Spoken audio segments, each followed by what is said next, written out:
Your reaction? I think this totally guts Jack Smith's prosecution, and it's something that some of us have seen for a very long time coming. The idea that a president doesn't have this broad, sweeping immunity would create all sorts of issues for presidents in the future and potentially in the past for acts that have been committed in the past. Now, what the court has done is they've essentially created a hierarchy. Those acts that are within the constitutional authority of the president, immune. Those that are official, those perhaps have to go back to lower courts for further analysis, and the court does say unofficial acts have no immunity to it. But Hunton Chess is asking me if Joe Biden and Donald Trump are enjoying anal sex with each other.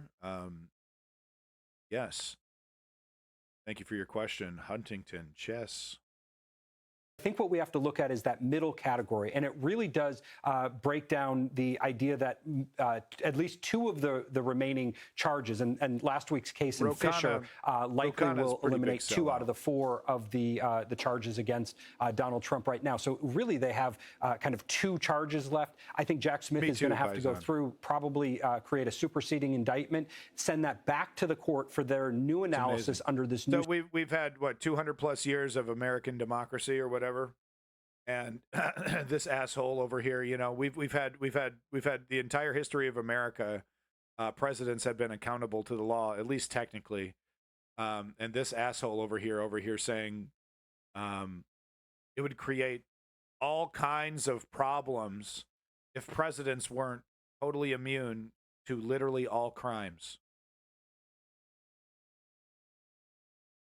So just a complete, I mean, just, you know, and he does it with a straight face, sits there, you know, cashes his check, you know, all kinds of problems.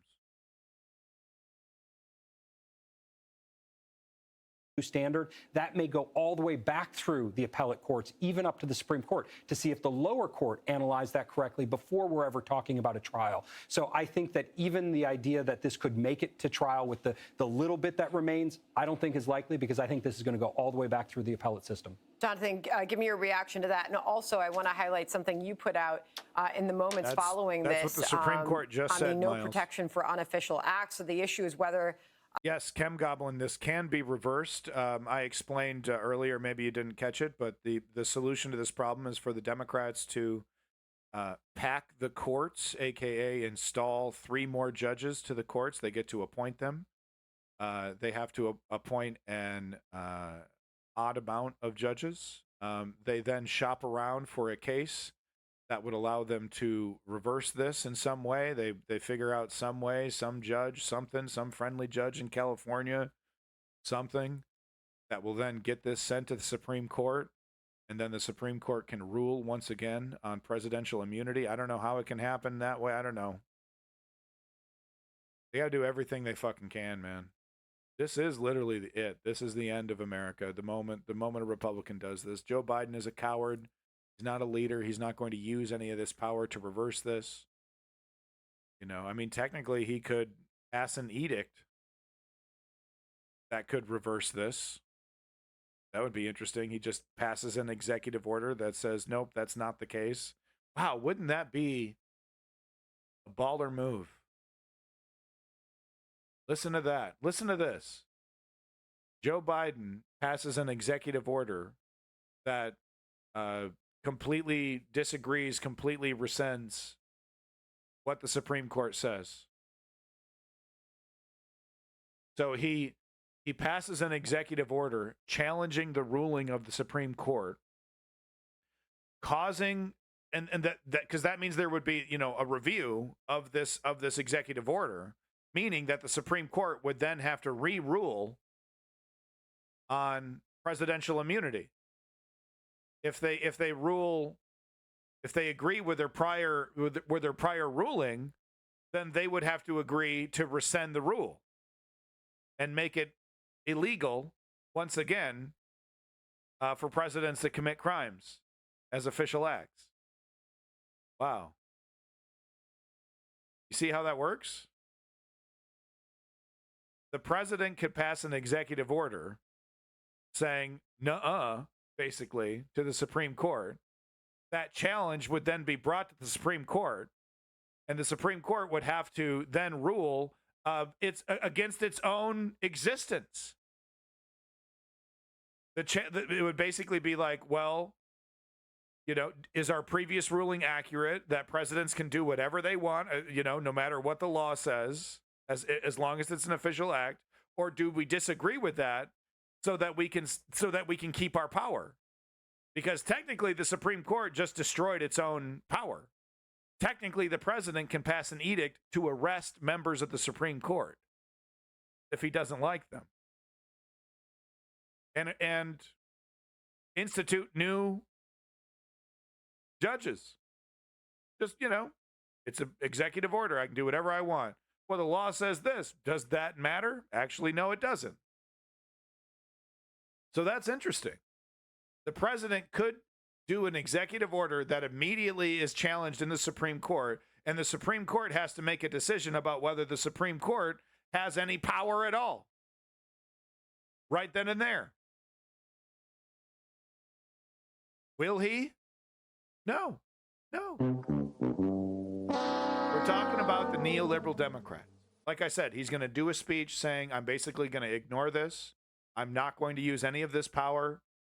I'm, all your discussion about what I could do with this and, how I could reverse this and now I can do whatever I want. And I could pass an edict that says, felons are not allowed to run for president. I'm not going to do any of that. I'm going to sit on this and I'm going to pretend it didn't happen. And then we're going to get back to this because ultimately what the Democrats desperately want is the status quo that they enjoyed since the start of the Clintonian era in the 90s. They want to go back to this status quo. We pretend to be lefties to the righties. It's back and forth, cyclical. You get a churn, we get a churn. Everyone gets to stuff their pockets, status quo that they want. That's that they have fond memories of that era. What have we seen with Hakeem Jeffries? The reason why he was installed. A continuation of the strategy to bring back a status quo that they're never going to fucking get back. Meanwhile, they should be doing everything they can to stop the rise of fascism, and they're doing nothing about it. I guarantee you, if you were to ask Joe Biden today what he thinks about Lindsey Graham, he would say, honorable, friend, colleague. Even today, this very moment, they have learned nothing. Or what constitutes official acts. It is very much for Trump in the sense that the court rejected the lower court and recognizes some immunity. That will further delay the lower court proceedings, to Andrew's point, but Trump will have to argue that his actions fall within these navigational beacons. How do you see that playing out specifically? Well, I think that this goes back with a heavy advantage for Trump on those questions because of the language used by the court. It is clearly telegraphing that there is a heavy presumption here, not just in terms of the general constitutional standard, but this specific case. Many people expected the court to avoid the specifics in the case. It did not. And it left language to guide this court. Now, in terms of how this plays out, even with a judge who's been quite favorable to the special counsel, it's going to be difficult to satisfy this burden, particularly with regard to things like the January 6th speech, which the special counsel has referred to a great deal. Many of us believe all the president needs to do is sign a paper that says it's justified in locking people up without sentence. It's all under the guise of security. They'll use some flowery language, put your name on it. It's an official act. Boom, end of motherfucking protest. Bye. Do we think for a motherfucking second during the BLM protest that Trump wouldn't have signed a motherfucking edict that says if we see you in the streets after 5 p.m., your ass is getting hauled off into jail immediately? And unlike what we're seeing now, we're seeing reports about, all these pro-Palestinian protesters, all their charges getting dropped because my volume is lower than normal. Why does this shit always happen when, the worst possible time? I'll bring my volume up a bit. I don't want to bring it up too much. No, you're fine, Kanye West. It's probably my goddamn pop filter. I need to clean it.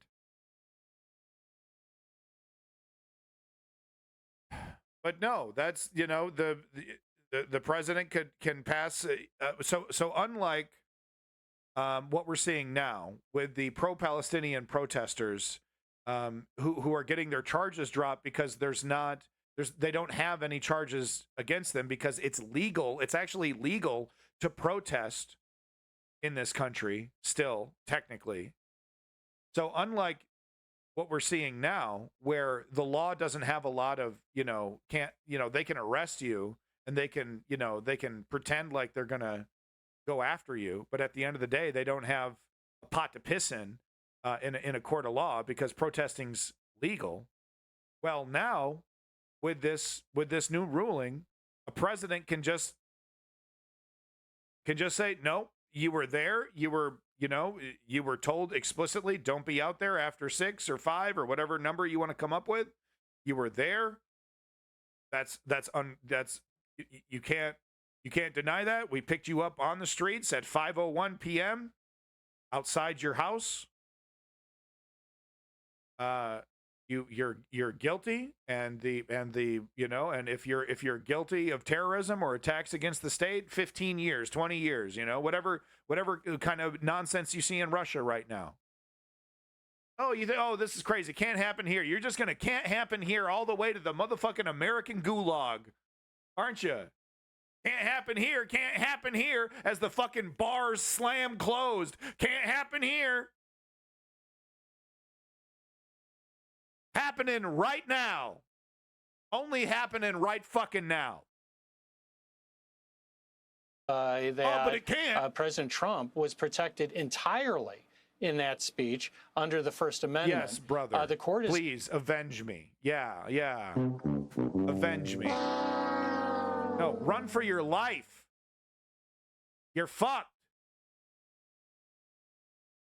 Saying here that he also may be protected as a point of presidential duties, that it's expected for presidents to be able to speak on these types of issues. So going forward, it's going to get tough because Jack Smith is known as someone who tends to double down on weak hands. I mean, he's not someone that yields readily to a president. That's why he was unanimously overturned in a previous high-profile case.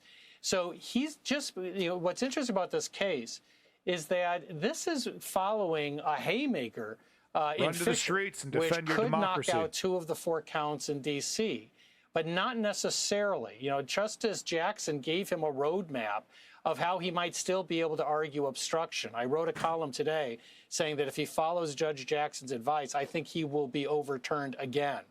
But he may still try to keep this on the runway to take off. I personally think that these 2 opinions have ripped the wings off his case. But Jack Smith is someone who does not readily yield to these types of setbacks. So they're still pontificating over like, oh, they might still get him. They might still get him for the crimes that he totally committed. They might still be able to get him. Oh no. That's the narrative on Fox. Cool. All right. Well, let's keep the depression going. Let's head on over to Newsmax. Special counsel to prosecute. Let's see here.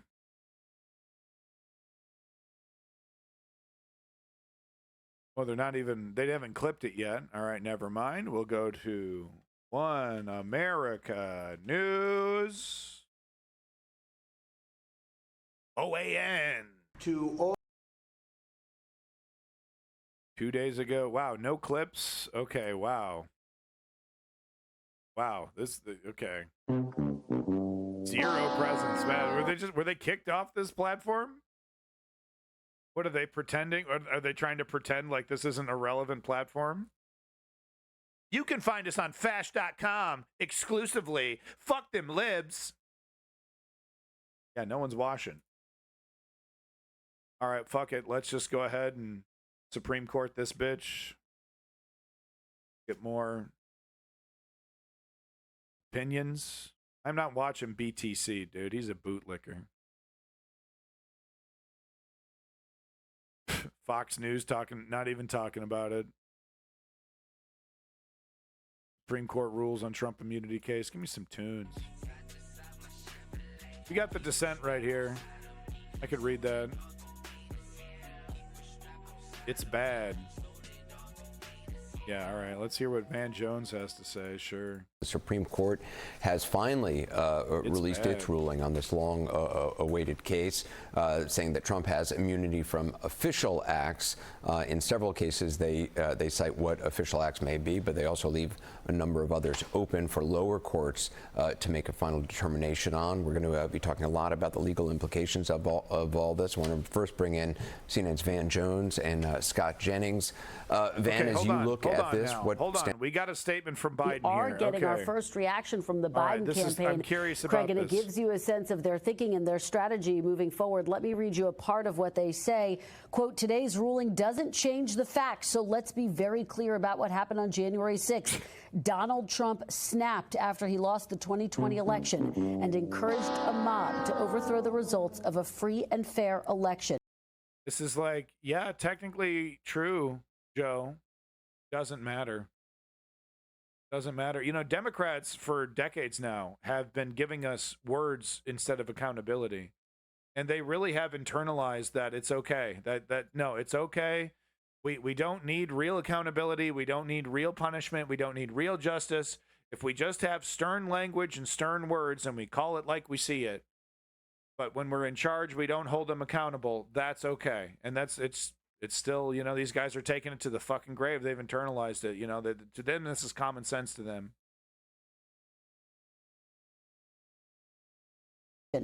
Trump is already running for president as a convicted felon for the very same reason he sat idly by while the mob violently attacked the Capitol. He thinks he is above the law and is willing to do anything to gain and hold on to power for himself. He should have released a 3-word statement and said, pack the courts. Right? And then walk the fuck out, licking ice cream. Instead, it's, but he's a criminal. But he's a criminal. Everyone, don't you know he's a criminal? Yeah, we know. The people voting for him know. They don't fucking care. As if like that's going to, you know what I mean? Like, well, don't they realize he's a criminal? Yeah, they know, Joe. Yeah, they put his mugshot on a t-shirt. They know, Joe. Well, don't they know? They know. You got anything else? No, I got nothing. I thought shaming them was going to work. I was putting all my eggs in the shaming basket. I don't know what to do now. I'm a feckless leader. I don't know what the fuck I'm doing.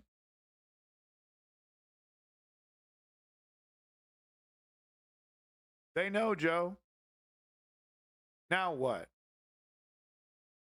I got nothing. I just want to be remembered as America's president, but I don't want to be a leader and make decisions on hard things. Didn't you know good things are good?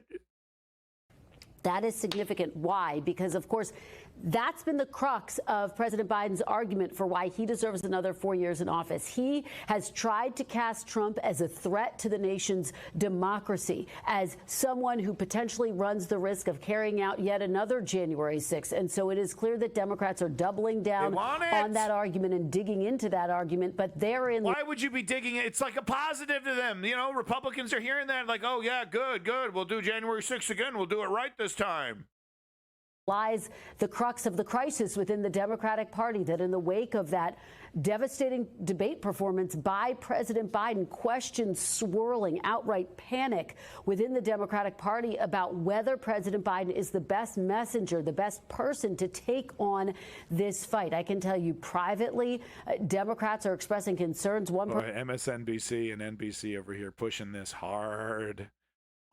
They desperately want this as part of the narrative, right? Because it's not about America. It's not about what works or what doesn't work. Or, I mean, you know, it's just they are attached at the hip to the DNC political machine. and their knee-jerk reactions, these are the knee-jerk reactions happening right now in the in the DNC discussion rooms right now, right, in the boardrooms and meeting rooms and stuff, in the Zoom meetings. Their knee-jerk reaction is MSNBC's reaction and NBC's. Person saying to me he cannot win, another saying this race is effectively over. So of course the questions become, would he step down? That process incredibly difficult, incredibly challenging. And again, right now we have seen a defiant. I thought he was going to die over, when the debate was over. I was really thinking in my head, is this guy going to kick the fucking bucket? He's got zero energy. But then I started seeing videos of him doing the shimmy shake and dapping motherfuckers, slapping hands at the Waffle House. I'm like, what the fuck? Where did you come from? You look like you needed a nap. And he's like, I did pretty good at the debate, huh? Let's just celebrate the Waffle House. Where'd you come from? President Biden or Kelly O'Donnell reporting that sources inside the campaign are considering potentially more interviews, more public visibility. I thought he was gonna die. That is really the crux of this crisis. Hey, thanks so much. Remember when I sharted in my pants and it was a news story for a month? I'll never forget it. You traumatized me, Al Roker. You traumatized me.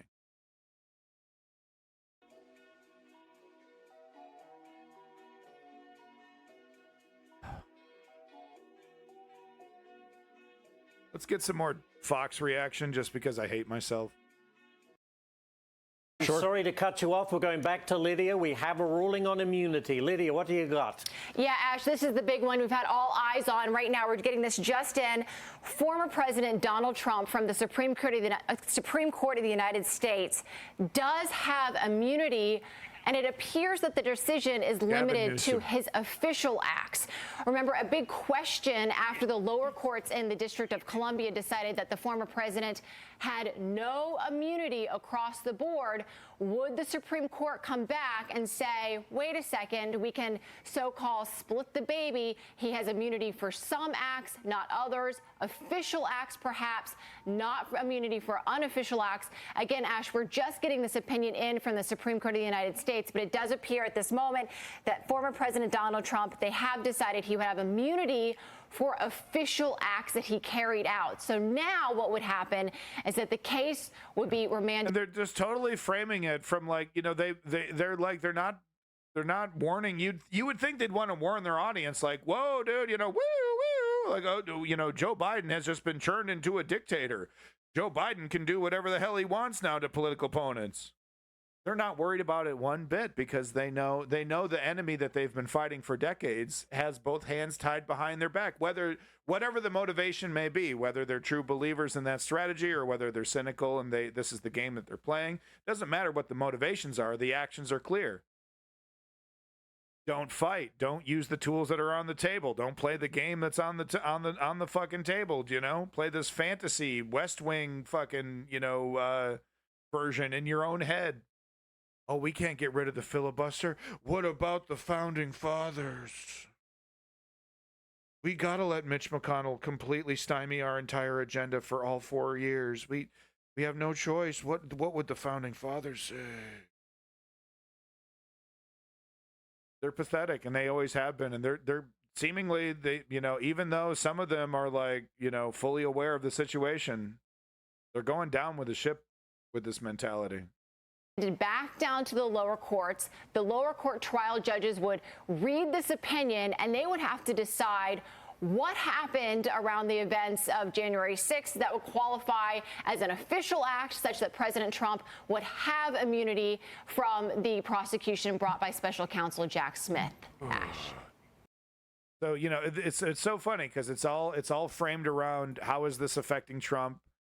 Can Trump still go to jail? Oh, Jack Smith could still, this is going to go back to the lower courts, and Jack Smith now back in his lap. Now he's going to have to try, and Donald Trump is going to have to try to lie his way into saying that that committing a coup was an official act. Let's hope he does it. That's kind of the framing. Like, okay, let's do one for the Gipper.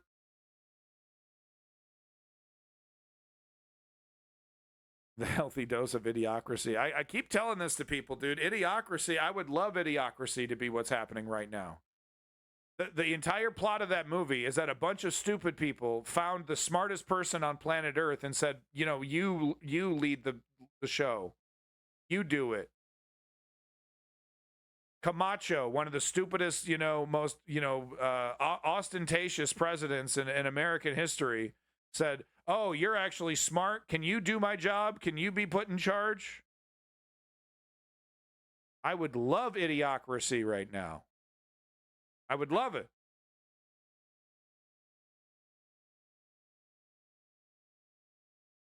Let's hear what Trump had to say. Justices.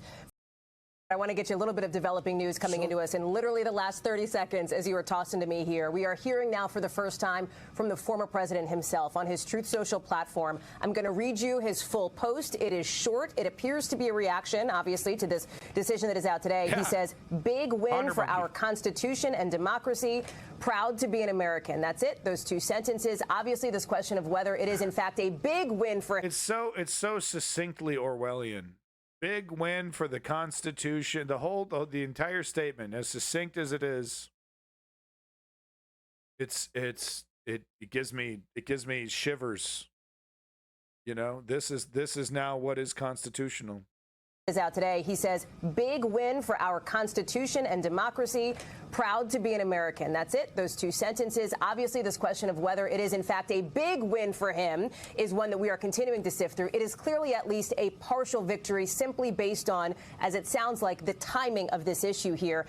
And what's interesting here is what the former president is talking about gets at what we're seeing in this decision itself, the back and forth from some of the justices. For example, the liberals who dissented here, one of them, Justice Sotomayor, says that this decision makes a mockery of the principle foundational to our Constitution and our system of government that no man is above the law. And you are seeing in some of the liberal dissent this suggestion that the majority gave Donald Trump everything he wanted here. Now, obviously, the Chief Justice is pushing back on that, saying that that is not the case, that the assertion that the former president's team made went far beyond what the court ended up giving him. But the bottom line is this: the former president is interpreting this as a victory. As for your question on how this impacts the race, and the central argument that the president has been making, President Biden against former President Trump, you're exactly... It was unfortunate, but it's true. David Frum pointed out that when Republicans can no longer win with democracy, they're not going to change their party. They're going to change democracy. This is that entire observation writ large. This is it. This is the and it's all fun and games, right? Because like this is all we've ever known. There's a lot of us that cannot even fathom this changing. And it's like, oh, well, women and their wombs. That's always been up for grabs, right? Oh, come on, But do you think the end of liberty and personal body autonomy ends with abortion? The Supreme Court just said the president can say anal sex bad. Put that shit on a piece of paper. And then there you go. You're now breaking the law, making love to your husband.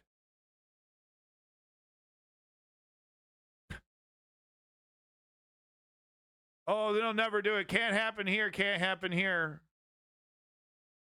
It just happened. Exactly correct that this is part and parcel of the character case, of the fitness case. Oh, you're being hyperbolic, except the mountain of evidence of Republicans who are theocrats and want to ban anal sex and want to ban homosexuality in general. Oh, but no. Someone who is appealing to that crowd would never do something like that. It's funny because I bring that up, but what. Donald Trump only needs these idiots, these MAGAs, these evangelicals, these religious people. He only needs them to win this. According to the Supreme Court, once he's in office, Donald Trump no longer needs anybody. Donald Trump can do whatever he wants, right? And that means he can do whatever he wants to America's farmers. He could do whatever he wants to America's low-wage workers. All across the right-wing areas, all across America. This is, you know, he only needs these rubes to get into office. But then once he's there and he has this kind of ultimate power, he doesn't need these people. And his previous administration was showing. Like, remember the famous statement was like, after a massive gun massacre, he was like, yeah, we're looking into, we got to ban some of these guns. Like, he kind of slipped it out that, oh yeah, we got to do something about it. I mean, the gloves are off. Your liberties are no longer important. It is now the whim of this narcissistic monster, this carnival barker, gone completely out of control. What we need is bold action and leadership from the neoliberal establishment, especially Joe Biden. So it's that bad. It's that bad. I do think it's very possible the neoliberals take this right into the grave, right into oblivion. That the Biden team has been making here. You have heard some real criticism from top Democrats about the fact that they believe the Supreme Court took this case up, took as long as it did to get through it, waited until the very last day to come out and put this decision forward when there has been a sense of urgency, they believe, on this. And you have seen this consistently ever since, March, when this first came up here.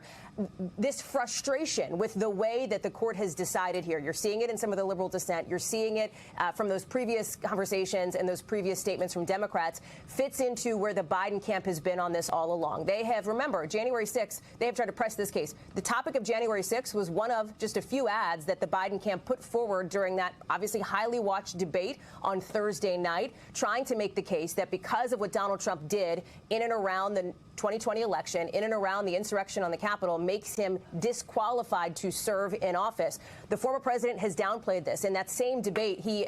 Yeah, okay, that's old news. We know that's what's going on. Watch this stupid van. Well, let's... Okay.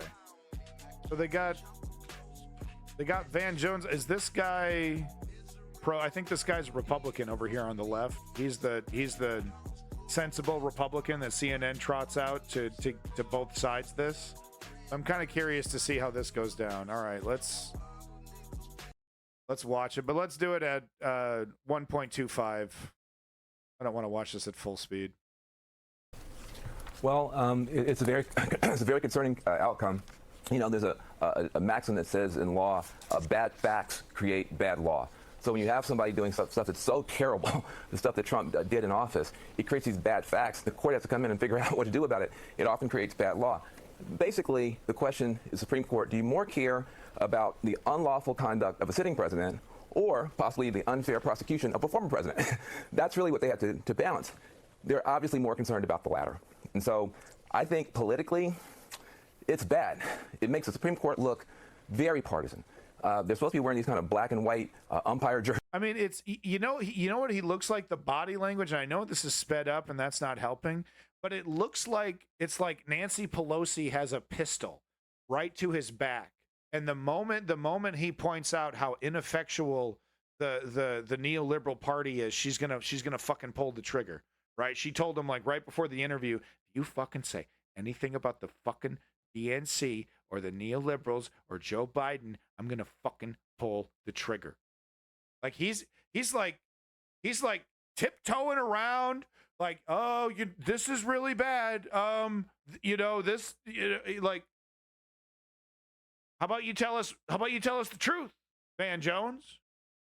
Jerseys or whatever, they look like they're wearing red jerseys or even MAGA hats. It's going to go down bad politically. Slow it down a bit. It's also scary because it's like he's out of breath or something. It's like he's really worried about saying the wrong thing. What is Trump going to do if Trump gets elected and there's this idea that he can get away with even more stuff? That's really, really scary for the public because he already ran over every norm that he could. So it seems like, just look at this politically, not legally, politically, it's almost like a license to thug in a way. Like, you can do whatever you want, you say it, and the Supreme Court is probably going to let you get away with it. That is very frightening up on him.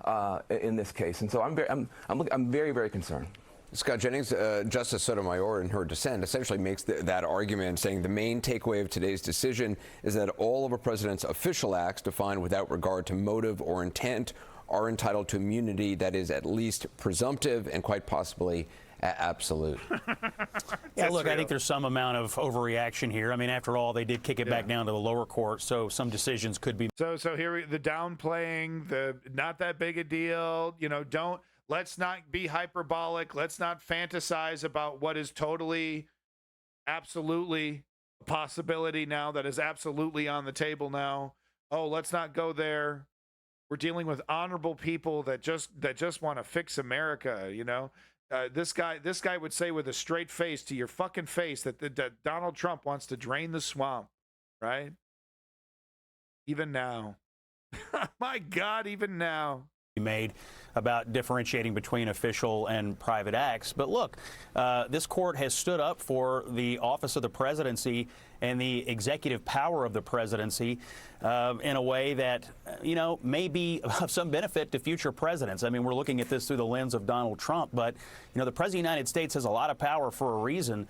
And they do take a lot of official actions. And I think about a future. So once again, the entire history of America where a president was accountable to the law. And, you know, we've been, some would say, a pretty successful country. We're just supposed to completely ignore that. And is Anderson Cooper just going to completely ignore that and let this blowhard get away with saying this shit? He can't even throw out a little comment like, I don't know, we've been kind of successful so far, wouldn't you say? You know, our entire existence when presidents have been accountable. This whole canard that, oh man, you're going to have all kinds of problems if presidents aren't kings. Oh man, can you believe what would happen if a president wasn't king? Yeah, well, we might have, you know, the last 200 years of prosperity, you know, generally speaking. You know, I obviously I understand things are not great for a lot of Americans, yada, yada, yada. We talk about it every day, but you know what I'm saying? Like, you know, it's America's at the top of the fucking heap. We got the bigger guns. We got the dollar. Still, you know, technically number one in a lot of the metrics where it matters in terms of geopolitics. Pretty goddamn successful. But, oh, man, what would happen? Oh, no. Oh, no. Oh, no. Gee, can you imagine the chaos that would happen? Yeah, the last 200 years. Where, you know, if it was open season on presidents for time immemorial, you know, what action would any president ever take out of fear of being dragged into a courtroom every time they? No, we've only. And is any of you clowns going to point this out? We've only had the entire history of the United States so far. Oh, can you imagine the craziness? Did it. So I hear Van, and I think there's interesting arguments on both sides of this today. I've listened to some of arguments like what Van has made. But at the same time, I do think the office deserves a lot of protection and a lot of deference because of the special place that it holds in our system. So I'm okay with it, especially because I think a lower court may have decisions to make in the future, of course, depending on the outcome of the election in November. But Van, just to be clear, even if a lower court makes a ruling, then that can, because what the Supreme Court says is that can be appealed ultimately back to the Supreme Court. Yeah, look, I think the Supreme Court is really hurting itself here. I mean, I think most Americans on either side would. The Supreme Court just made itself irrelevant and just said, no, there's a higher legal body in this world. It's Donald fucking Trump or whoever sits in that seat. But they know Joe Biden's a coward. Those justices know. They know that the DNC isn't going to use any of this dictatorial power that they're given to them. And they think they're there to be partisans for a political party. So I guess they're okay. They're okay being like, yep, no, we're putting a body above us. Unbelievable. It's no longer the Supreme Court. Would have preferred us getting some kind of finality around these cases. And what you see is the Supreme Court just dragging this out and dragging this out. They could have weighed in on all this stuff back in March and cleared the decks on this one way or the other. They didn't. They say, go through the whole process and you come back up here. Then they wait 60 plus days past the buzzer to give us this decision. The way it's structured, this thing is going to ping pong back and forth for 3 or 4 more years, maybe. It seems like they're doing Donald Trump a favor when they don't have to. That's the least of our fucking problems, Van Jones. Yeah. Oh, yeah. No, we're not. Oh, no. Can you believe we might go this whole election not knowing Donald Trump is a convicted criminal? It doesn't fucking matter, dude. Oh no. What are we hinging our bets on Donald Trump being disqualified from this? The ruling does seem to be much more concerned about unleashing the presidency than constraining the presidency. That's fine, I like except your Supreme Court that physicist. there's a different balance here. Now you're concerned about a renegade president. Are you concerned about a renegade president prosecuting someone unfairly after the fact, for one more video or here. acting like a rogue or a thug in So office? pathetic. It's not clear what's the greater threat to the republic, and it doesn't seem like the majority really has taken as seriously the concern of half the country about renegade presidencies in the office. I think the Supreme Court is hurting its. You ready to do this? You ready to stick that hot poker all the way up? You thought it was painful before? You thought we were just you thought okay, that's okay, we're done. I mean, Van Jones is that's it. That's the mediocrity. Okay.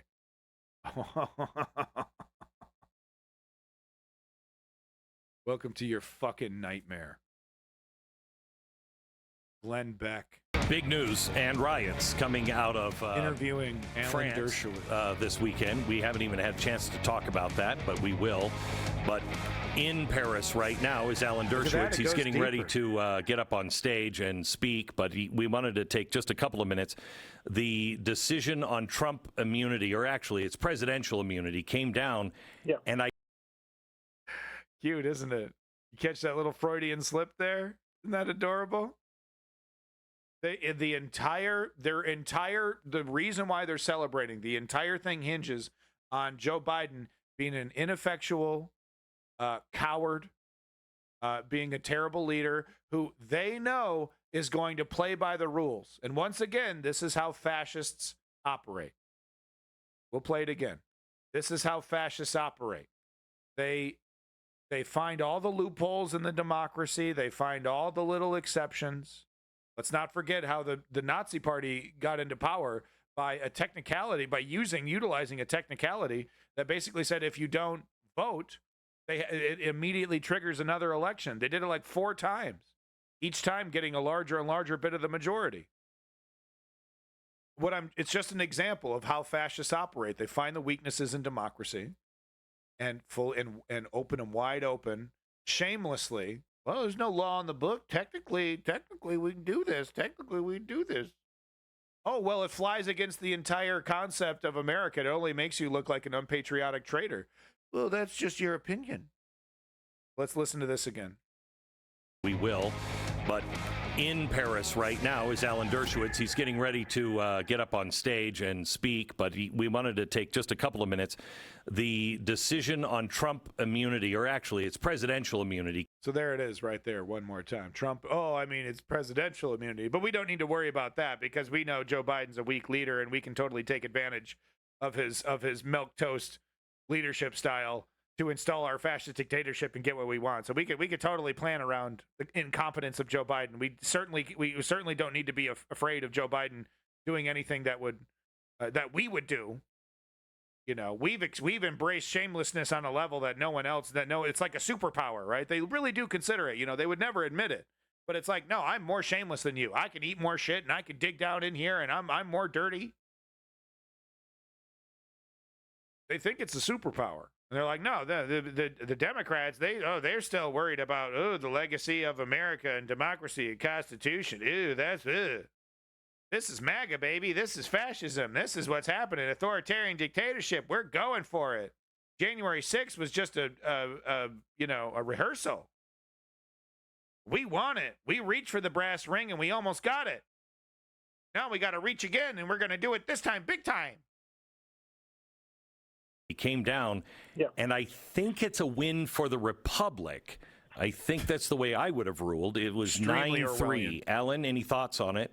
And what it says? You know, I'm in Paris, speaking to you from the place of riots and demonstrations. I'm not part of that. Jeez. But I predicted exactly this decision in my book, Get Trump. I said that neither side. The right wingers are clutching pearls at the left wingers who are rioting. I mean, technically, it probably is a riot because that's how French lefties fucking protest, right? They'll tip over some cars. It happens on a pretty usual basis. But of course, the right wing is very busy fear mongering. Oh, here it is. This is Antifa taking over your country. This is what it looks like. They're not going to stop. You know, they're really not going to stop. This fascist project, you know, is not going to. It might very well end in some kind of major conflagration of some sort, some major. Because, like, you know, this ideology, this idea it's not old, but it's been reformatted for the modern era, for the modern conservative. This MAGA template, you know, it may require some kind of major war, some kind of major violent conflict for MAGA, for the MAGA ideology to you know, to be successfully pushed back on. And of course, it's not like we want anything to be violent, but it's like they will bring violence to us, as we described, right? Like if Donald Trump had these powers during his presidency and the BLM protests happened, he would say protesting is illegal, and then people would protest anyway, and then it would get violent. Whether we like it or not, violence will be brought upon us. Would have a complete victory, and that the Supreme Court would rule 6-3 that if it's well within the authority of the president, he has immunity. But if it's outside the authority, and now the question is which is which, and does it have to go back to the trial court to determine whether the indictment alleges things that are covered by immunity? Yeah. They're covering it here. I want to hear what is up with his face. Do you have an air conditioning in there? Why are you so red? Is it, people would say booze and whatnot, and maybe it is booze, but Jesus Christ, I feel like his heart is like doof doof doof doof doof doof doof doof doof. Is it warm in there? All right, let's hear one more from fucking Glenn Puke. Right. So that's a win for Donald Trump. But I think so. Is this a win for the Republic? Because we can't have one of the branches going after the other branch. Listen to this fascist pretend that he cares about about America and American democracy and the separation of the three branches of government. Wow. We're still, so you still defend that, right? While you're defending the Supreme Court and saying it's a good move, it's helping. Okay, all right. Let's see where this goes. And then we also can't have people dragging the president into the courtroom for. By the way, there's, once again, I've said this before, I'll say it again. There's actually already the Supreme Court already ruled on this. Someone tried to like drag the president into like divorce court, and the Supreme Court said no. The president is immune from small claims. But you know, federal crimes, murder, capital crimes, the president is, of course, they didn't rule on that. But so this whole fantasy, we're gonna have chaos like we've had for the last 200 years of our history. Oh man, anyone could? Didn't you know you could have just sued the president and dragged him into court for no reason? Oh yeah, no, you couldn't. But of course, the truth doesn't matter. It hasn't mattered for quite some time. One of the branches going after the other branch, and then we also which is absolutely what Donald Trump promises he's going to do. Well, they came after me. Oh, they attacked their political opponents, so I'm going to go after my political opponents the moment I get to be the right to. I'm going to get in there. I'm going to go after everybody. You don't like me? Indicted. He basically says that shit in a stump speech. Can't have people dragging the president into the courtroom for everything that he does. He's got. Oh, by the way, I always have to do this disclaimer. Alan Dershowitz was a well-known member of Jeffrey Epstein's, Lolita Express travels, and he was also on the island quite a bit. We have no hard evidence, but Alan Dershowitz spent a lot of time with Jeffrey Epstein and was definitely on those flight logs, along with Donald Trump, Bill Clinton, Bill Gates, and I don't know. Let's just make one up. Jeremy Renner. Can you believe that? Jeremy Renner. Let's just make one up, then we can actually get the news. We'll insert some fake shit into it. Marvel's Hawkeye on Jeremy Epstein's plane. John Stamos, Mr. Burns. Well, that's all. See, it's all too believable. We got to spread some fake news. That's just like, oh, can you believe it? I thought he was a nice guy. I mean, everyone knows Mr. Burns hanging out with Jeffrey Epstein. I mean, come on. John Stamos. I mean, John Stamos is a right winger, so that just makes sense. I don't know. We got to look it up. John Stamos might be on there. Captain Kangaroo. Oh no! The Dirge was there so often, like it was there felt when he lived in small periods of time after singing the logs. To have immunity on official stuff, right? But where's the? I agree. Do you agree with this line? Yeah, I agree with the line in general, but I think I agree. No, you don't get both, Alan. And this is why Alan is such a clown, because he basically said, yeah, I agree. President's fully immune. Yep, Supreme Court's correct. Glenn Beck goes, okay, but you do agree with some kind of separation of powers. Oh, I totally agree. Yep, totally agree. Yep. Well, which one is it, Alan? You clown. it's going to be hard to implement in practice because everything the president does, he does as president. That's very hard to separate out private acts from public acts. But, you know, for example, the president orders the targeted assassination of Soleimani. Surely he has to be immune for any prosecution for that. But what's the difference? But I mean, we've already had Barack Obama was the first American president to assassinate an American and not receive any kind of justice for that, any kind of accountability whatsoever. So is the difference that, oh, well, they're an American, they're brown, and they speak two languages, and they were, their parents were Iranian born, and they moved over here and they had an anchor baby, then they moved back to Iran. So he had citizenship, but he's not a real citizen. Huh. But do you think, and we're also, and full-blown immunity, court says you can do whatever we want, and the president, and we're just going to believe that the president isn't going to take this any farther, huh? Just out of the kindness of his heart, huh? How we are the fools. But what if the president, orders troops to have a coup d'etat and keep him in office, hypothetically? He probably shouldn't get immunity for that. So yeah. But Alan, we've set up a system where it doesn't. You see, but Alan, don't you see? Oh well, the system will find the president guilty for an unofficial act for using the army in a coup. No. The president, using his extrajudicial powers, is then going to arrest anybody involved in the investigation, any politician involved in raising an investigation into these crimes. Oh, you're hauled away. You're hauled away. Oh, okay. Oh, we're raising an investigation and you hauling away all these people. We're gonna do an investigation about these being unofficial acts. Hauled away, hauled away, hauled away, hauled away. And the only ones are left are like, yes, man. Oh, okay. Oh, yeah, no, you're immune from everything, and we love you. Ah, that's what I wanted to hear. That's great. Yeah. So no more trying to try me in a court of law to define what is and isn't an official act, right? Yeah, no, we're not going to do that anymore. No way, no way. Alan, that's what's been set up here, Alan. You don't get your cake and eat it too. You don't destroy the motherfucking foundation of our justice system and then expect that justice system to still provide justice, Alan. Professor Emeritus of pedophilia on Jeffrey Epstein's plane, Alan Dershowitz. I still get to be on TV. I got my back rubbed by a 14-year-old. Yeah, I'm still on TV every day. Who's the idiot now, huh, America? Orders troops to have a coup d'etat and keep him in office, hypothetically.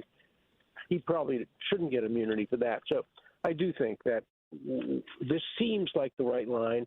And now the problem is it's going to be implemented by the lower courts, and the lower courts of the District of Columbia are completely biased against Trump. So, Nematode, you're assuming that I believe Barack Obama should have received the immunity that he did. I wanted Barack Obama to go after George Bush for the crimes that he committed in office, and I wanted Donald Trump to go after Barack Obama for the crimes that he committed while being in office, including the drone strikes that you just described.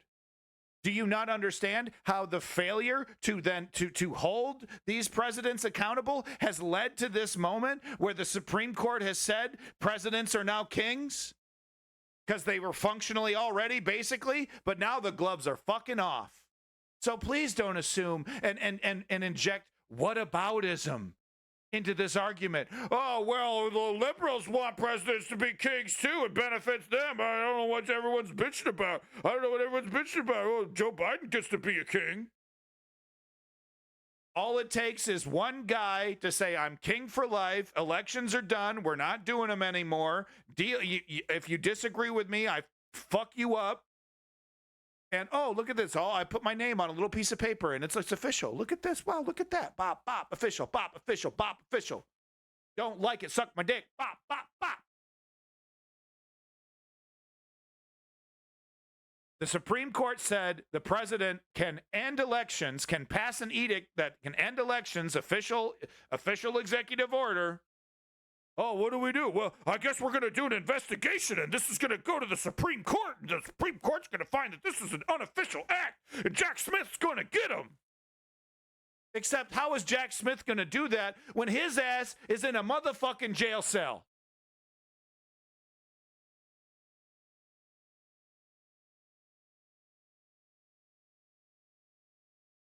How?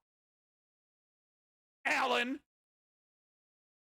It may come back to the Supreme Court. This may not be the last word. See, that's what he's like. Oh no, it may come back to the Supreme Court. The system's just going to continue to exist. We've opened the trap door on the system, and the whole foundation is collapsed. But we could still expect the strength and stability of this system to come through.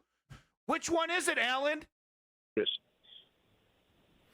Any thoughts before we let you go? So I know you have to get to the stage. Any thoughts at all on run back to Jeffrey what Epstein Island. Should be happening with the president on stepping down? I don't know how you could say he should step down from the campaign and not as president. What's the right thing to do? Okay, we're not even flirting with this. We're not even touching a discussion with Alan Dershowitz about why Joe Biden needs to stop running for president. I don't even know what would, I'm still on the fence on whether switching it out with a Pete Buttigieg or a Gavin Newsom is even a good idea. Rad Lurk, thank you for that follow.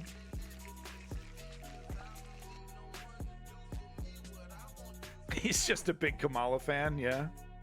You're funny, Undermine.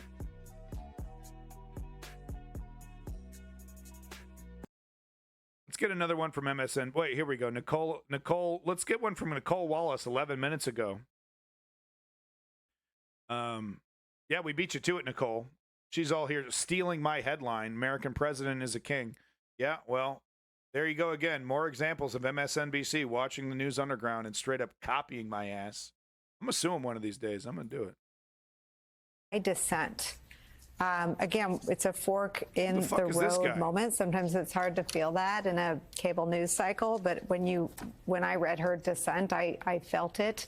And I want to ask you if this provides an alternate history for Nixon. I mean, why would Nixon have had to leave office? It sounds like wow, really, Nicole Wallace getting in on the big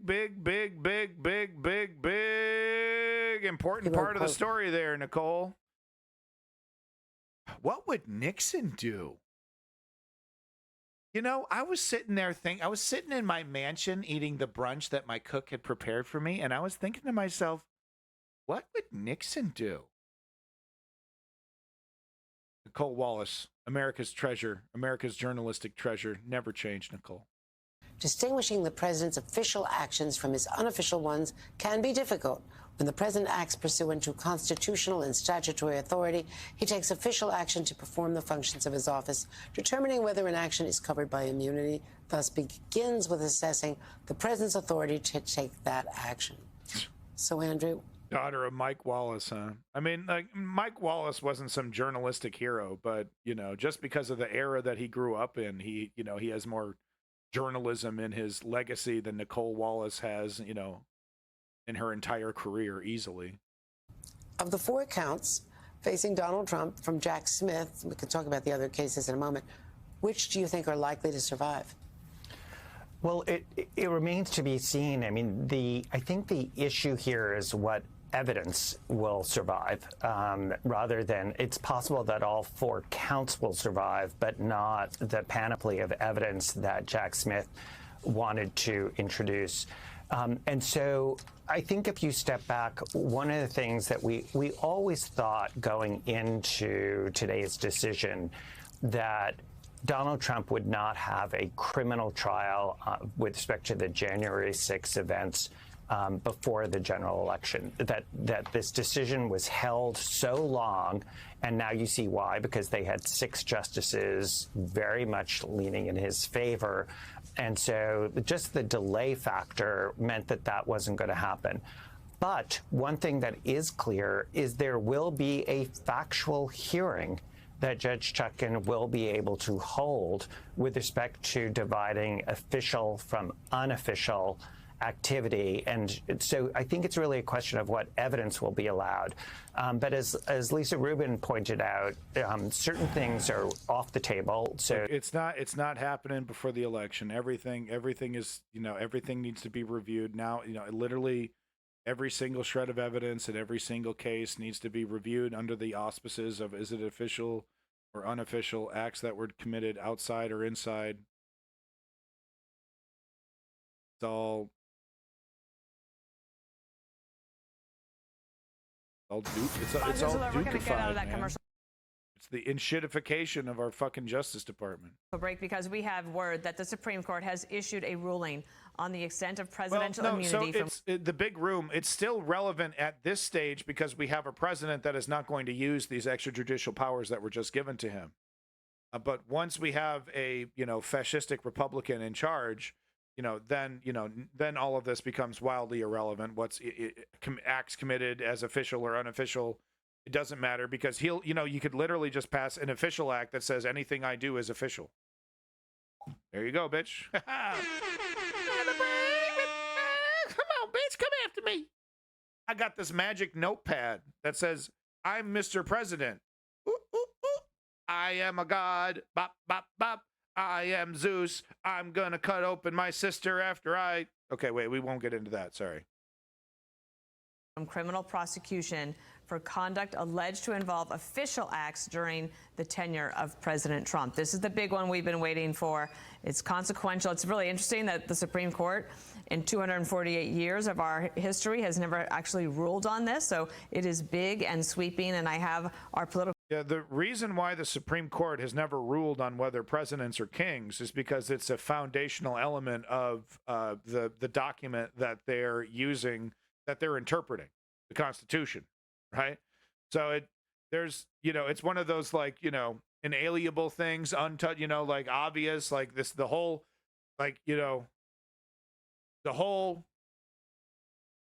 goddamn narrative throughout the whole weaving throughout the whole goddamn document is, men are not kings, men are not gods. God is not running government. Kings are not running government, and then the rest of the document kind of works out how that works, how the separation works, how the how the whole system works, right?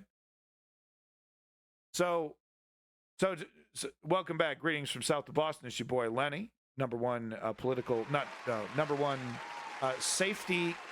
consumer safety streamer on Twitch. Lenny. accidentswaiting.com. Lost my train of thought every goddamn time. I gotta stop smoking that fucking weed. Get back. Political panel looking over this right now. Andy McCarthy, Chief Justice John Roberts has the writing on this. Just to conclude what I was saying, the reason why they've never interpreted it in our entire history, once again, is that it's the foundational goddamn concept of the whole document. So to rule against it is to say that the Constitution's irrelevant. Presidents are kings. If the president decrees it to be true, it is true. He's got the pen. Is that significant? It's very significant. This is the most important case of the term in terms of the long-term interests of the executive branch in terms of the short-term interests of Donald Trump. And it looks like, at least within the bounds of clear executive authority, what Chief Justice Roberts is saying is that the president clearly has immunity from prosecution. So the question is going to be, again, I think Trey underscored this before, is what is an official act? There's going to be a lot of litigation about that, and what's close to the core of clear executive constitutional authority. And once again, the assumption is that this system, this underlying system of double checking what is and isn't an official act, is going to exist once the president has taken the gloves off and is just, like I said, throwing around executive orders like they're in Shinobi.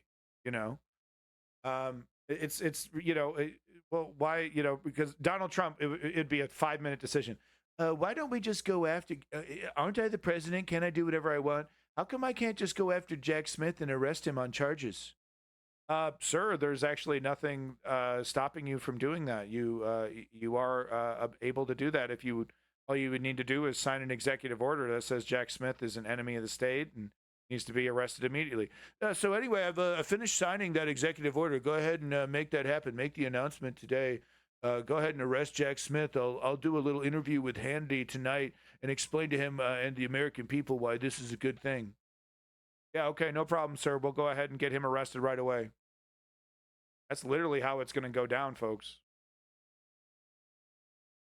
But, you know, and like we actually have eyewitness, you know, we have countless eyewitness, not countless, but we have dozens of witnesses from inside the Oval Office when Trump was in charge about how he would do business. He would ask, you know, how come we can't just nuke North Korea? How come we can't just, you know, how come we can't just nuke a hurricane? How come we can't just, you know, make protesting illegal and stop all these BLM rioters from ruining my life? How come we can't do that? You know, he would just ask, you know, how come I'm not a dictator? How come I can't just do whatever the hell I want? I thought I was the boss around here. So now the answer is going to be, well, sir, technically, as long as it's an official order, as long as it's an executive order, you are free to do whatever you wish, sir. Oh, great. Okay, great. Well, there you go. I'm just going to go ahead and do I need you to be here, or can I just go ahead and just govern from executive order every single thing I want? Just stand in front of a mic and say, this is an executive order, that's an executive. Here, you, jackass, write this down. Executive order, Diet Coke is free for Donald Trump. I get Diet Coke all day. It's free for me. Executive order. Look at that. I'm a goddamn genius. It's great. Versus the outer ambit of it. Brett? Do we have Shannon? Is she going through the paperwork?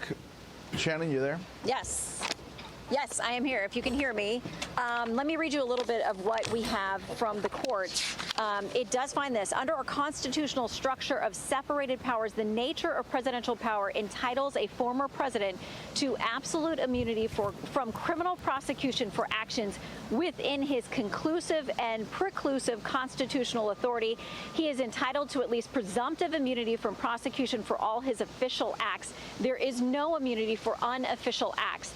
That's the first blush we've. And it's just all that unofficial act, official act stuff is, you know, as it was said in the chat there, it's kind of a bone thrown to the proletariat, to us serfs, right? And this is, and Fox News is applying it to our concerns like a salve. Oh, don't worry. It's just about official versus unofficial. Don't worry. No, everything's the same. Everything's the same. Everything, you know, your liberties are still secure. The president isn't a king, and no, he's just, it's okay, baby. It's okay, baby.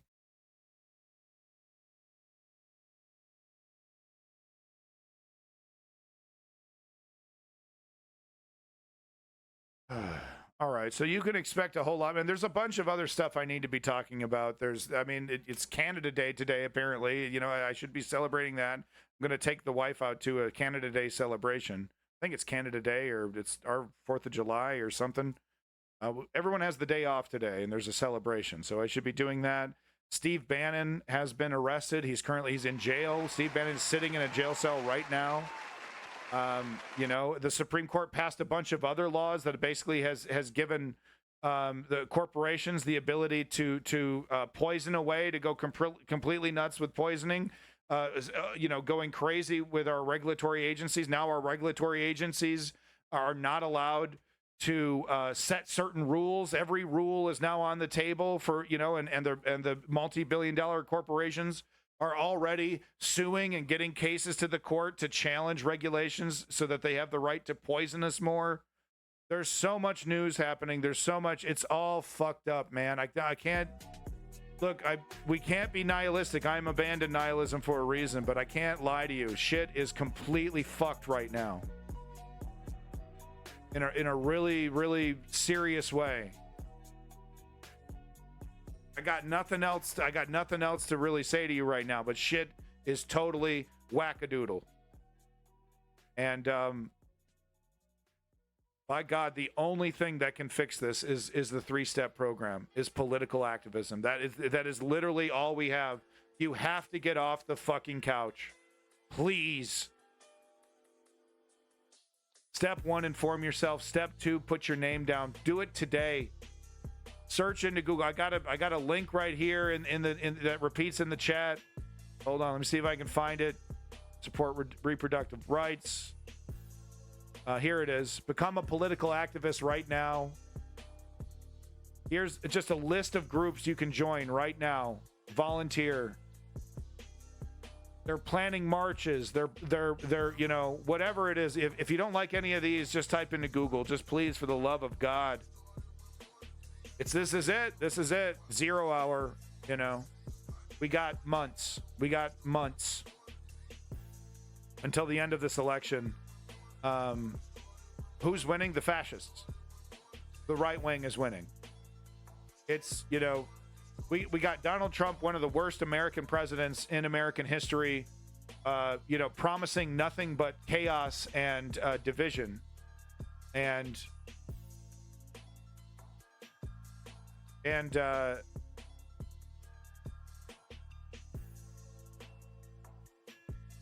versus neoliberal corporatism. It's I gotta stop smoking weed. I constantly, as soon as I get thrown off out of track, I lose my train of thought.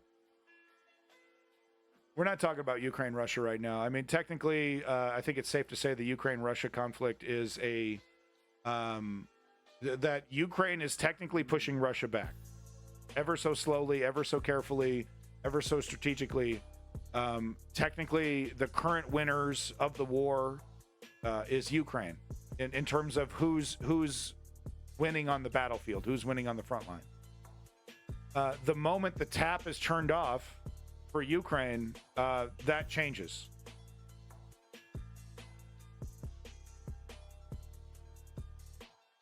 So, but no, man, this is it, dude.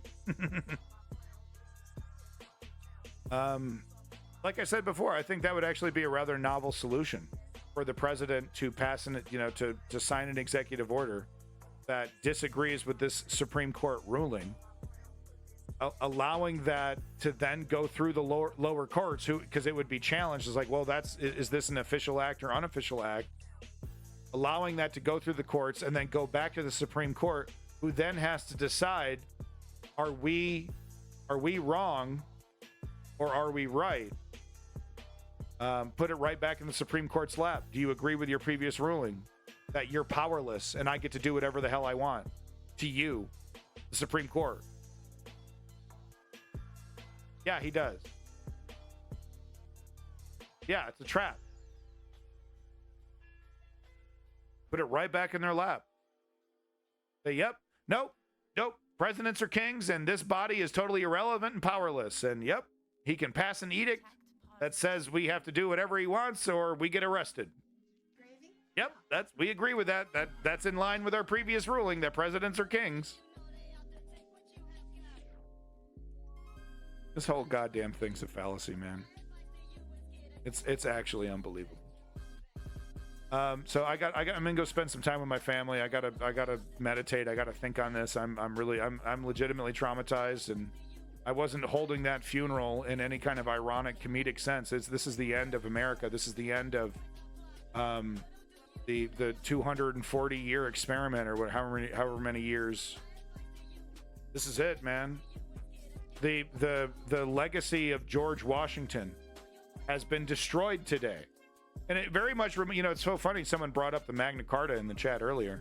This very much reminds me of when the Magna Carta became irrelevant on that day during the Obama administration when he made those Bush era laws, when he set them into stone and made them permanent. Because the day the Magna Carta died, it was like, some news people talked about it, and Democracy Now! Did a story on it. TYT talked about it, but that was it. Mainstream media maybe mentioned it for maybe a day, but that was it.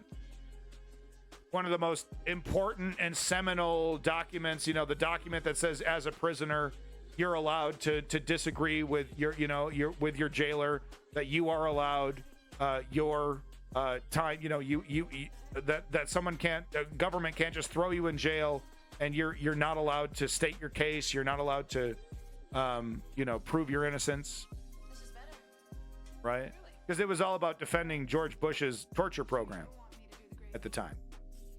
So this reminds me of that, where it's just like, yep, another foundational pillar. I mean, obviously people are taking this a little bit more seriously, but are they going to be taking it in 3 weeks, 4 weeks, 5 weeks, right?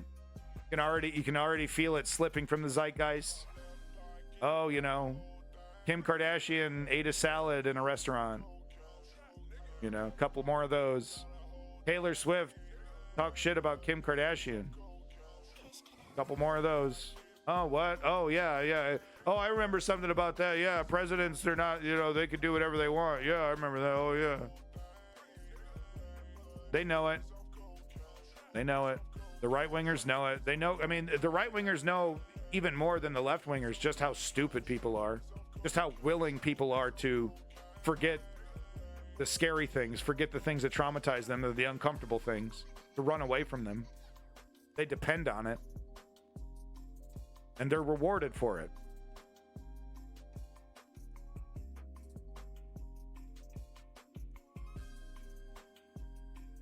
Today will go down in history. Today is a very historic day. Doesn't feel like it, right? Yeah, it's just another day. It's a Monday, for God's sakes. I'm barely awake. Yeah, on a nondescript regular Monday. Beautiful day out for me on a gorgeous, beautiful Monday. Supreme Court destroyed George Washington's legacy. There wasn't riots in the streets. There wasn't mass protests. Just a quiet acquiescence to what we already knew was true. That's what happened today.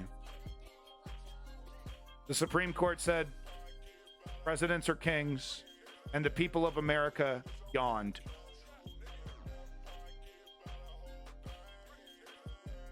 And switch the channel.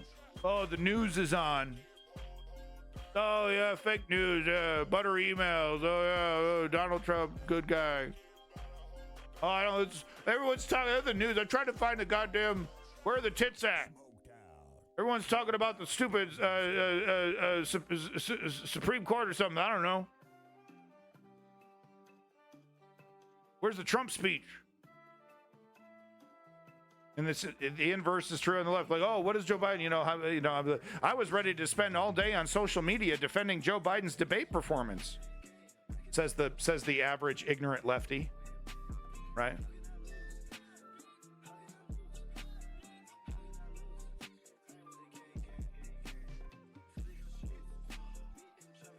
That's what happened today. Doesn't feel like it, right? But no, think about it. Think about it. Think about the ramifications of this. I can't stress enough. I don't have the degree to add the academic chutzpah to my argument right now. I can only tell you what I believe, and what I believe is that this is wildly fucked, and will absolutely lead to people dying. But I mean, we're talking about the loss of liberty here. We're talking about inalienable rights,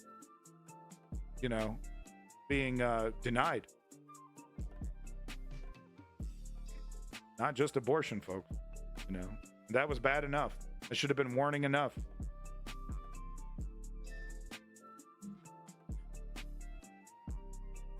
Happy Monday. This has been the News Underground. I am Abandoned Nihilism, aka The Harbinger. Once again, inform yourself, join a political organization, and then put in the work. It's called political activism, and it's the only hope to reverse this even now.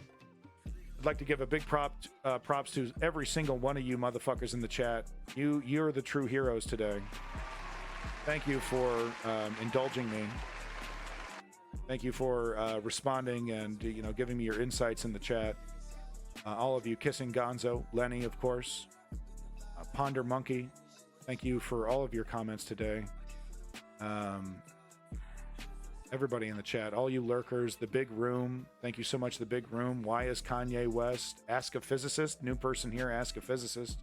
Thank you so much, Ask a Physicist. If you like the News Underground, we do this quite a bit. This is the #1 news channel on Twitch, easily, without a doubt. Big props to Smash, Ice King of Space. You're awesome. Thank you for coming back.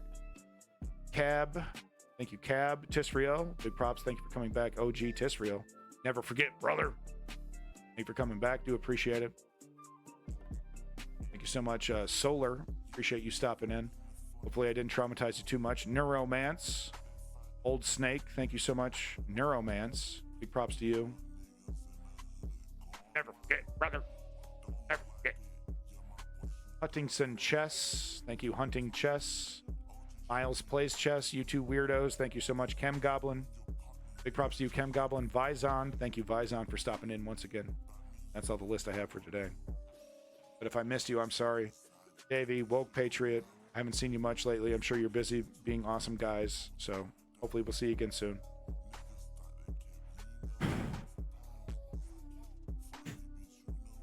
I mean, it's really unsatisfying for me as well. This is literally the culmination of everything I've been talking about since the beginning of, starting politics, as a streaming alternative to activism.